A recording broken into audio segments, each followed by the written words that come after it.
Bonjour et bienvenue dans Verbouille, le podcast qui commence par un verbe et qui peut finir en couille. Et aujourd'hui pour le brise-glace et la semaine prochaine pour l'épisode, je suis accompagnée de Marie. Salut. De Mathieu. Bonjour. Et de notre invitée spéciale pour ces 2 semaines, Samia Miskina. Salut.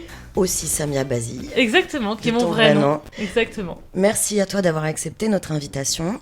Samia, tu es podcasteuse depuis 2018. Oui. Tu es aussi documentariste. En podcast, en audio. Exactement. Ta passion, elle t'est apparue après avoir écouté Serial, j'ai entendu ça. Et ça m'a marqué parce que je l'ai adoré aussi. Je pense que je l'ai écouté 2 ou 3 fois. Un classique. C'est une journaliste qui retrace l'intégralité d'une affaire où un jeune homme a été soupçonné et malheureusement inculpé du meurtre de sa copine de lycée de l'époque.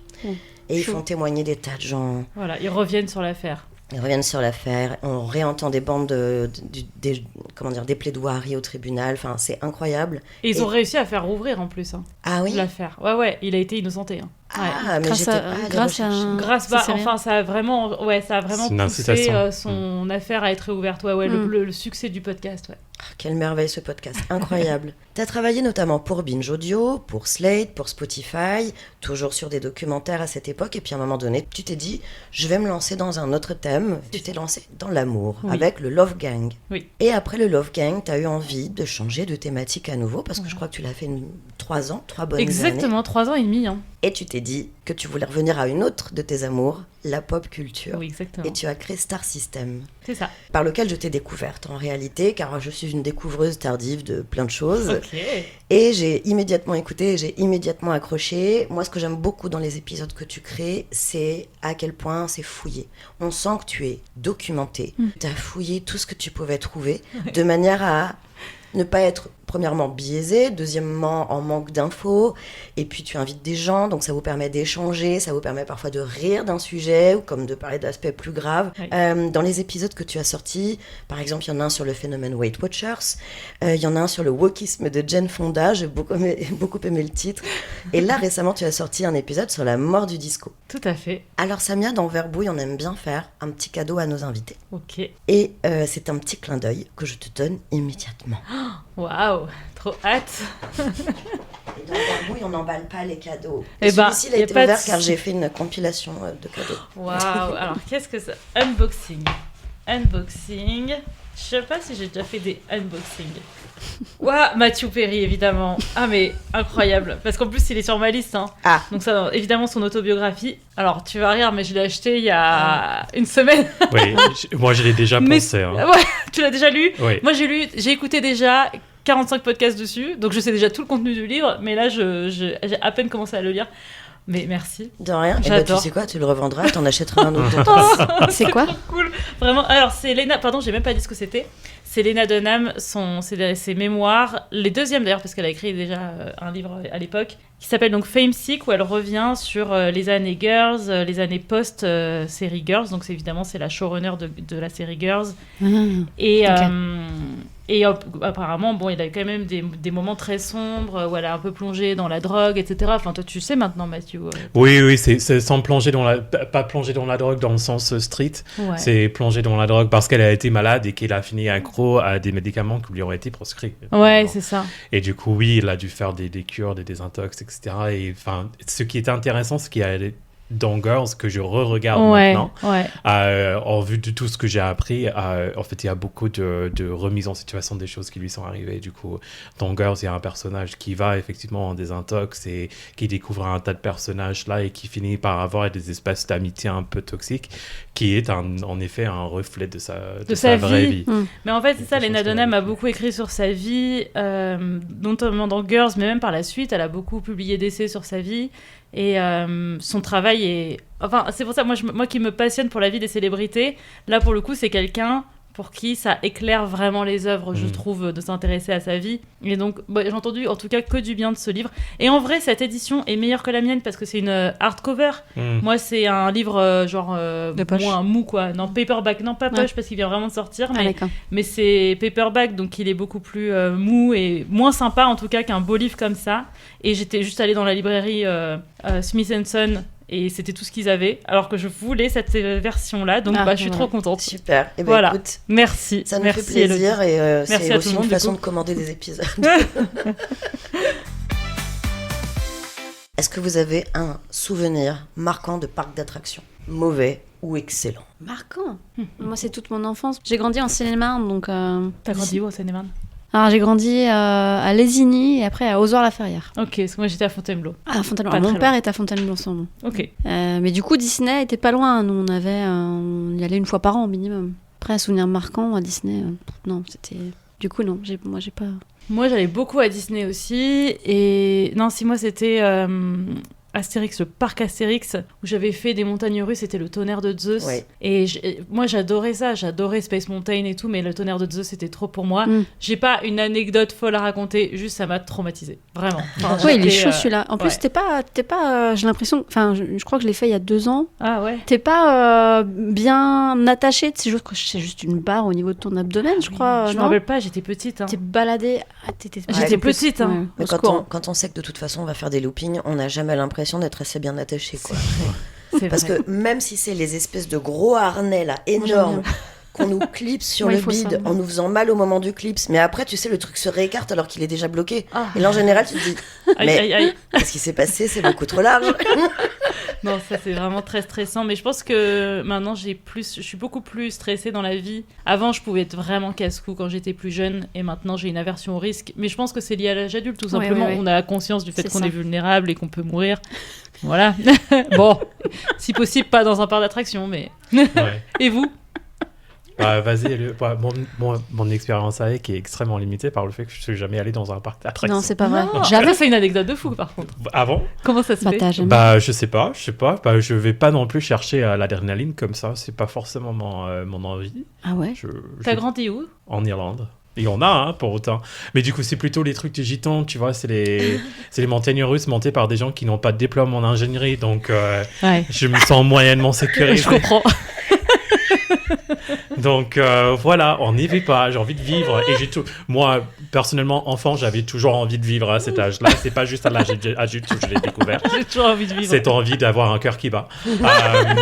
C'est étonnant, mais bon. Tu vois, c'est un parti pris. Il y en a pour qui ça arrive à 17 ans. Il y en a d'autres qui l'ont dès le début. Moi, de mon côté, j'ai souvenir... Alors, je ne sais plus dans quel parc c'était, mais ça pouvait être tout à fait une fête foraine, type fête à Neuneu ou les trucs dans les parcs, là, à Saint-Cloud. Foire du Trône. Foire du Trône. Je pense que c'était un truc comme ça parce que j'étais avec des amis. Et on a fait une espèce de... Les pieuvres qui se soulèvent, qui ont plusieurs branches, et donc genre 4 ou 8 sièges à chaque branche. Et la pieuvre tourne, et chaque branche tourne aussi. Et les sièges tournent dans tous les sens aussi dedans. Et moi, j'ai jamais eu de problème dans les manèges, en fait. Le problème, c'est les gens, la plupart du temps. Et en fait, tout se met à tourner. Et à un moment donné, j'entends mon voisin ou ma voisine qui me dit « baisse la tête ». Oh non. Ah, douche de... Oh non, ça c'est ouais. Une angoisse. Ah oui, j'ai très peur qu'on me vomisse dessus. Ah oui. Ouais, j'ai un côté métophobe un petit peu. Non, mais ça va. Mais non, ça va. Tu peux très bien en parler. Mais c'est donc, juste effectivement, j'ai baissé la tête. Alors ça, c'est malheureusement... Non, on va peut-être... Non, Fabien est en PLS, là. Vous voyez pas, mais... Ça dépend s'il y a beaucoup de détails. Je vais arrêter là. Je vais pas aller dans les détails. Est-ce que tu as fini avec des carottes dans les cheveux? Ça a un peu souillé mes cheveux. Et en plus, dans l'après-midi, on devait, après ça, aller chez des gens que je ne connaissais pas. Au parc, je vais voir une dame, je sais pas où, vers les WC et tout. Je me suis dit, je vais me rincer les cheveux, je vais trouver un bout de savon et tout. La dame me donne un seau d'eau, je me lave les cheveux comme je peux. Je vais on va en voiture, je sens bien que c'est pas suffisant. Et j'arrive chez les gens que je ne connaissais pas. Je les ai regardés tellement gênés en leur disant, est-ce que vous voulez bien m'autoriser à me laver les cheveux, je vous en supplie. On m'a vomi dessus. Sympa les présentations. Ils m'ont laissé faire. Oui, tu sais, j'aurais tendu mes cheveux, on m'aurait cru. Oui, non, mais je veux dire, ils auraient pu croire que c'était toi qui t'étais vomi dessus. Ah oui, mais là, j'avais mes témoins avec moi, avec qui on était à la fête. Et de toute façon, c'était pour mon bien, mais c'était aussi pour le bien de tous, parce qu'à un moment donné, quand t'es dans un petit salon... Non. C'est arrivé à mon fils il y a 2 semaines. Ah ouais. Il a fait la foire du trône, je crois, avec des amis, dont un qui lui a... Non, mais les enfants, tu peux pas mettre des enfants dans un parc d'attractions. Dans ce cas, il faut les mettre entre eux, ils se vomissent dessus les uns les autres. Mais tu peux pas, toi, en tant qu'adulte, dire... c'est comme rentrer dans une piscine où il y a des enfants, moi, ça me dégoûte. Donc, franchement, c'est un truc que je ferais jamais, les parcs d'attractions avec des petits, quoi. Bah, c'est dégueulasse. Désolée. Par ailleurs, j'aime bien les enfants. Hein. Mais ils me dégoûtent. Ils me dégoûtent un peu. Je les aime bien de loin. Si vous pouviez organiser votre enterrement de vie de garçon ou de vie de jeune fille, qu'est-ce que vous feriez? Rien. Allez, ciao. Bon. C'est un peu l'angoisse, non? Mais là, c'est toi. D'habitude, les gens organisent pour toi et du coup, il se passe n'importe quoi, des choses que t'as pas choisies. Alors, idéalement, c'est des amis, donc idéalement, ils font des choses que t'aimes ou dans des endroits qui pourraient te plaire, mais il y a toujours les débordements, type des bougies en forme de bite sur un gâteau ou des costumes, des verres en forme de bite avec des pailles en forme de bite, mais... Toujours beaucoup de bites dans l'histoire. Ouais. T'en verras plus qu'une dans la vie, donc... C'est plein ça, de bites avant d'avoir qu'une seule. Après, il y a tous les jeux, là. Des fois, on voit des trucs. Moi, je sais plus, j'avais déjà vu dans les transports, quoi. Ouais. Ou dans les trains, pendant qu'il y a des vacations de ville en ville pour aller faire ça au bord de la mer, je sais pas quoi. Ouais. Ils te font traverser en tutu, à demander des... Je sais même pas, je connais pas les jeux qu'on fait, mais tu sens que c'est très humiliant. Donc, qu'est-ce que vous voudriez qu'on fasse pour vous? Je réfléchis. Peut-être un escape game ou un truc... ouais, ça va, un truc du genre, un jeu, quoi. Pour moi, ça serait un jeu. Ouais, en fait, une activité un peu sympa. Moi, alors déjà, bon, je suis pas très mariage de base. Et le concept d'enterrement de vie de jeune fille ou de vie de garçon, ouais, c'est vraiment la loose, je trouve. C'est triste, même cette vision du couple. Mais si jamais, dans un monde parallèle, oui, je préférerais déjà l'organiser moi-même. Et je sais pas, je me dis pas, par exemple, soit c'est une artiste, par exemple, que j'adore, il y a un gros concert, et genre on va à ce concert ou un truc comme ça, au moins on fait une activité qui me plaît et qui en plus va amuser tout le monde, a priori, à moins que quelqu'un vraiment déteste cet artiste, mais voilà. Je pense que ça c'est pas mal, mais bon, il faut qu'il y ait le concert à ce moment-là.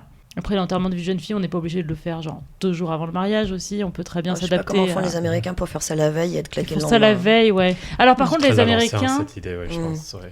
Ouais, mais par contre, les Américains, c'est vrai que les mariages, ils terminent super tôt. Genre 23h, tout le monde est couché, quoi. Ah bon? J'exagère à peine. Hein. Genre minuit, tout le monde est rentré chez soi. Alors, c'est pour ça que dans les films et les séries, ils peuvent se permettre de partir en nuit de noces, en voyage de noces. Ouais, dans la foulée. À la sortie de la fête, c'est parce que la fête est vraiment finie. Ah non, mais la fête est finie. C'est-à-dire qu'ils vont pas du tout faire la fête jusqu'à 6h du mat. Ça n'existe pas, quoi. D'accord, dans le cadre d'un mariage, hein, bien sûr. Ouais. Donc, c'est assez étonnant. Parce que j'ai jamais compris le concept d'abandonner les gens pendant qu'ils allaient danser et continuer de boire sans toi, en fait. C'est ta fête. C'est vrai. Et ben. Je me suis dit, ils sont gogo. L'explication, c'est que tout le monde est reparti déjà. Tout le monde est rentré chez soi. Et vous feriez quoi, du coup, pour un enterrement Alors, moi, j'aimerais pas forcément partir parce que je voudrais bien pouvoir rentrer chez moi quand je décide que c'est fini. Ouais. Déjà, je fais ça de base aujourd'hui. Je me dis, vous m'invitez à une soirée, je vais partir quand je le veux. Que ce soit 1 heure après mon arrivée ou 5 heures plus tard, qui sait, même pas moi. Donc oui, rester quand même près de la maison, pouvoir rentrer. Je ne veux pas de rituel d'humiliation, je ne veux dire bite.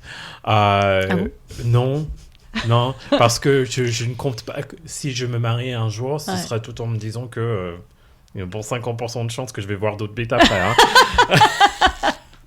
Bisous à Sylvain. Aujourd'hui, je t'aime. Demain, c'est pas sûr. C'est pas sûr. Mais t'as raison, il faut être réaliste. Lucide, oui. Exactement. Non. Du coup, je me dis un truc tranquillo. Voilà, petit comité aussi, parce que moi, je ne peux pas imaginer entrer dans une salle et trouver toutes les personnes que j'aime dans ma vie dans le même endroit. Je pense qu'il y aurait une espèce d'implosion au moins, parce que je suis tellement de personnes différentes pour des différentes personnes, et ça veut pas dire que je suis faux. T'es sûr de ça? Ouais. Ta personnalité évolue qui sont beaucoup selon... plus intimes, d'autres qui se font en groupe.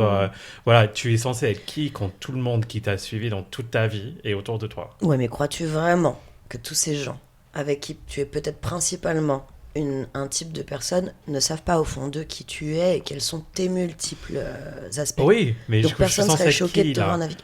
Tu navigues. Personne ne te demande de faire un show. Là, c'est un travail. C'est un travail. Faites c'est trop fatigant. Ok, c'est fatigant. C'est ma fête ou c'est votre fête, hein? Qui s'amuse là? C'est vrai que la question c'était pour nous. Ok. Moi, alors j'aimerais bien. En fait, déjà, je pense que je ne ferai pas. Je ferai de la mixité parce que ça m'emmerde cette histoire de que les filles et que les gars. Je suis d'accord. Ouais, c'est clair. J'ai notamment fait un forcing pour assister à un enterrement de vie de garçon d'un pote à moi. Bon, il y a fort longtemps déjà maintenant.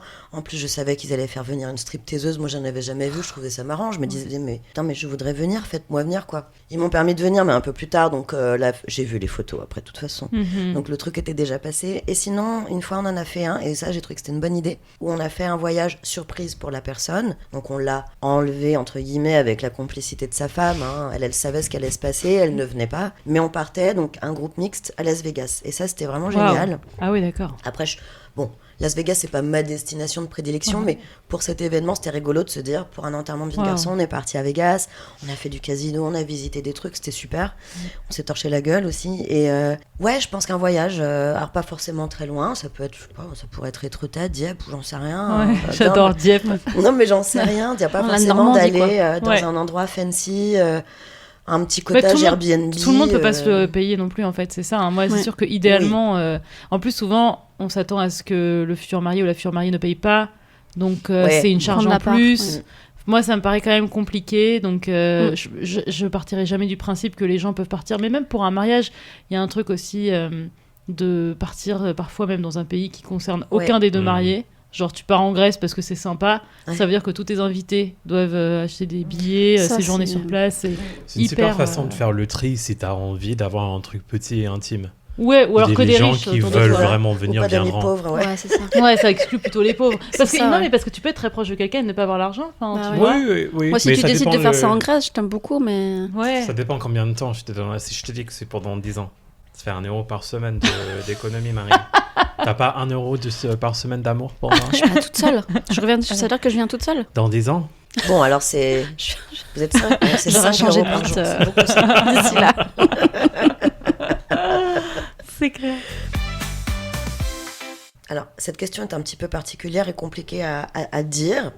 Imaginez un contexte, genre vous avez perdu la mémoire, mais sur le long terme. Mais on vous retrouve, on sait qui vous êtes, etc. Mais du coup, vous ne savez plus rien sur vous et votre vie. Là, avec le vous qui a sa mémoire, qui choisiriez-vous pour venir vous raconter qui vous étiez? Quelqu'un qui doit nous raconter? Ouais. Bah, ma mère. Ah c'est ouais nul, mais... Enfin, c'est nul. Genre, c'est pas fun, mais ma mère. Bah, c'est surtout que t'aurais une grosse partie de ta vie que personne d'autre pourrait te raconter aussi bien. Par contre, ma mère saurait pas tout aujourd'hui de ma vie d'adulte. Oui. Mais personne ne sait tout. Ouais. Bon, les deux. Comme ça, t'as la partie enfance et adolescence et une deuxième qui peut te dire « Ouais, là, Samia, faut que je te parle. » Ma mère et mon ex Arnaud, peut-être, qui est aujourd'hui toujours un très très bon ami, dont je suis très proche et qui, je pense, connaît aussi très bien ma vie actuelle. Donc, en fait, ouais, voilà. Ma mère et mon ex. C'est génial. Moi, ça serait mon mec. Il me connaît depuis très jeune, donc je pense que c'est lui qui a le pan le plus large de ma vie. Puis je pense que voilà, il a vraiment tout l'aspect très positif et très négatif, et tout ce qu'il y a entre les deux. À clarifier que ton mec, que vous avez le même âge, quoi. Il m'a connu depuis très jeune, ça fait un peu Epstein en 2026, on ne peut pas trop le dire comme ça. Non, parce qu'elle serait hyper cancel. Ouais, voilà. C'est clair. Pareil, je pense que je prendrais Sylvain. Il faudrait que ce soit Sylvain qui parle de qui je suis aujourd'hui. Enfin, je pense que voilà, les personnes avec qui on vit, on peut pas faire mieux. Moi, j'hésite entre 3 personnes parce que je prends en compte une chose, c'est la manière dont ça va m'être relaté. Donc, je prends aussi les biais de communication des gens auxquels je pense. Et tout le monde n'a pas les mêmes biais de communication. Par exemple, évidemment, je pense à mon mec actuel. Ça fait plus de 10 ans qu'on est ensemble. C'est quand même quelque chose de solide pour t'expliquer qui tu es. Je sais pas si je suis prête à ce code de communication avec lui juste pour la première fois qu'on me raconte moi. Ah ouais. Et j'hésite avec 2 autres personnes qui sont des amies très chères depuis très très longtemps et qui pour le coup me connaissent aussi vraiment très très bien. Il y a Catherine et il y a Audrey. Et à nouveau, je vais repenser au biais de communication. Catherine, et je l'aime, la question n'est pas là, mais elle peut être cinglante comme très, très, très affectueuse. Mais elle a vraiment 0 pitié. Ça dépend de mon état mental au moment où on vient me raconter ma vie. Peut-être je vais choisir Audrey parce que je sais qu'elle va y mettre de l'humour et des tas de conneries. Ouais. Elle va y mettre des... En fait, voilà. Sur la manière de construire le discours, je choisirais probablement Audrey. Je comprends, ouais. Ouais. C'est sûr que si on te dit genre, là t'as complètement foiré ce truc, c'est un peu abrupt. Toi t'es là genre, ok, je suis encore à l'hosto, on va se calmer. Calme-toi. J'ai beaucoup de mal avec les amis parce que je me suis dit, je fais de l'autre personne. Il va y avoir ceux qui vont dire, je vais te raconter toutes les conneries que t'as fait que j'ai trouvé très drôles. Voilà, ok, d'accord. Et du coup, moi, je vais en sortir avec l'impression que je suis quand même la conne du service, quoi. Ok, super. Génial, j'ai fait des trucs bien intelligents. Et d'autres qui vont plutôt partir dans le... Enfin, je vais jouer avec le truc et je vais te raconter tout et n'importe quoi. parce que j'adore la moquerie. Ouais, et tous mes meilleurs amis, on est dans la moquerie mais les H24 sur ce podcast. Heureusement. Et les 3 que j'ai cités n'hésiteraient absolument pas une seconde, y compris Audrey au demeurant. Donc je serais pas qui en était la première à me dire, mais c'est mignon ce petit style lesbien depuis 3 ans. Là. Que je n'ai toujours pas changé, donc apparemment... Et d'ailleurs, du coup, tu perds ta mémoire, tu deviens lesbienne. Ouais, peut-être. Elodie, voilà. C'est mes facultés cognitives qui changent à ce point. Déjà que je perds la vue. Non, elle te raconte, t'es lesbienne depuis 20 ans, tout le monde t'adore comme ça. Ouais, et génial. Voilà. Ah bah c'est sûr, c'est pas ton mec qui va te raconter ça. Hein. Il pourrait me dire que je suis bi. Et fan de sexe en groupe. Ah oui, et ben voilà, c'est déjà des informations pas mal. Ok, c'est utile à ça, c'est bon à savoir. Il y a moyen de manipuler. Ouais, c'est vrai. J'adore. Merci pour cet échange. On se retrouve la semaine prochaine. Et Samia, pendant l'épisode de la semaine prochaine, on parlera de toi et de tes projets. Trop hâte. Merci. Merci d'avoir écouté ce nouveau Brise-Glace. À la semaine prochaine pour un nouvel épisode. Et en attendant, retrouvez-nous sur Instagram, @verbouille.podcast. Écoutez-nous sur toutes vos plateformes préférées. Laissez-nous des étoiles autant que vous voulez. Des commentaires, on adore ça. Et faites passer le mot autour de vous. Si Verbouille vous plaît, alors faites-le savoir et partagez. Merci à toutes. Bisous.